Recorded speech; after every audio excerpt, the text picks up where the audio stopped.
Hello guys! Ready to deliver na po ang ating big onion. Bukas po sila ilalagay doon sa bucket. Doon sa kulay red na yan. Bukas po. Ihiwalay po yung small, medium at large.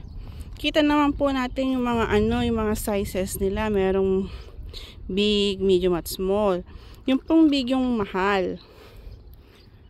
Tapos, yun. Ganon. Doon po sila ilalagay. Doon sa red na yan. Tapos, isasakay sa truck. Tingin po ilang truck yung... Ilang truck kaya sila yan. Yan. Yan po. Saka doon. Saka doon sa baba. Saka doon sa likod. Bukas na po sila pipick up.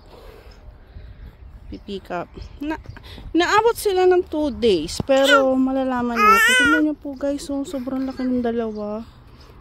Actually lahat sila lalaki. Ayan o. Lalaki nila. Konti lang yung small. Ayun ito. Small to. Ito. Saan ba yan? Yung small yun. Ay go. Ayan. Yan. Last year naka 4 na set kaming ganyan. Yan po lang yan. Tapos, 4 na truck. Pabalik-balik sila. Ewan ko lang tomorrow kung ilang truck sila. Kasi medyo mas marami siya ngayon. Mas marami siya ngayon kumpara last year. Sorry po sa aking background music. Po tayo dun sa... Ayun po yung binang ko. Nag-ano pa siya. Nagkakat pa siya ng dahon. Hindi po kasi ako pwedeng tumulong. At may buhat akong batang pasaway. Ayaw sumama sa ibang tao. Gusto kay mami always. Always na lang mami. Mami, mami, mami. Ayan. Ito naman. Konti lang yung large. Ano siya, halos medium size. Yun, yung dalawang yung large yun. Yung magkadikit. Ayun yung large yun. Halos medium size siya. Ayan.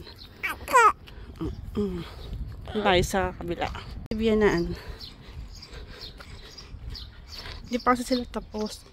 Kailangan nilang matapos. Ayun na, hinihiwalay po nila yung dahon. Kinakat na nila. Ayan. Ito po reject. Ewan ko bakit po reject. Tingnan nga natin kung bakit. Kung masasagot ko kung bakit kayo reject. Ito, kita mo naman, pangit yung skin.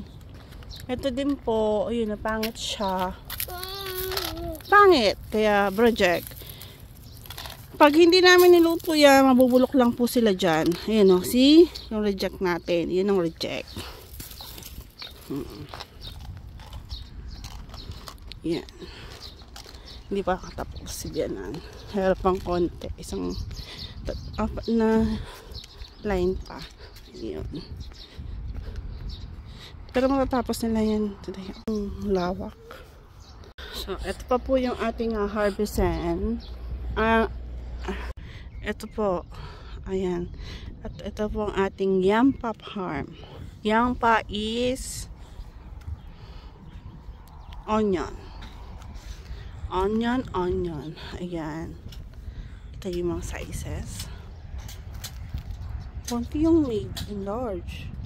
But halos medium sila dito. Pero doon sa kabila, halos large siya. Yan. Ayan sila. Ayun po oh. Binaksak na nila doon yung yung kung saan ilalagay. Yan. Ito last year nakatatlong balik ang truck. Dito pa lang po is 3 trucks na siya. Hindi pa po kasama yung sa taas. So 3 to 4 truck. O bahala na. 5 truck. Ng sibuyas tayo bukas. Update ko kayo bukas. Vlog ulit tayo bukas. Another vlog na naman yung sibuyas natin. Pag yung pinipick up sila. Ayan. Tapos tayo. Ayan. Mas marami yung dito. Sorry po sa ating background music. What ko po ang aking baby boy.